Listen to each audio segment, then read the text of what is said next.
А вы бывали в Китае? Сейчас мы с вами перенесемся в Поднебесную, не покидая Уфу. В Уфе впервые прошла Олимпиада для школьников по китайскому языку «Нефритовый путь. Начало». Участвуют ребята с 5 по 11 классы, но есть и более молодые участники. Расскажи про очный тур.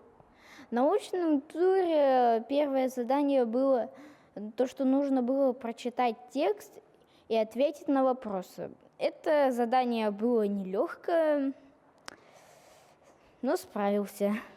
Олимпиада проводится в рамках сотрудничества между городским научно-информационно-методическим центром и Уфимским университетом науки и технологий для создания условий для поддержки одаренных детей. Почему нужно учить китайский? Я решила учить китайский, чтобы в школе был почерк лучше. И если мы учим иероглифы, тогда мы быстро можем запомнить стих. Очный тур Олимпиады включает два этапа – письменный тур и устный тур в формате дебатов, на котором участники аргументированно выражают свое мнение по различным актуальным темам.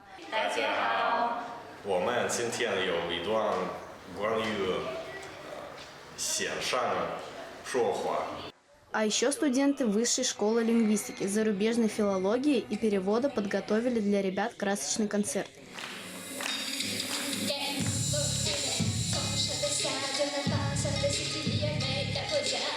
Я слышала, что в китайском языке очень важны тоны. Можешь рассказать?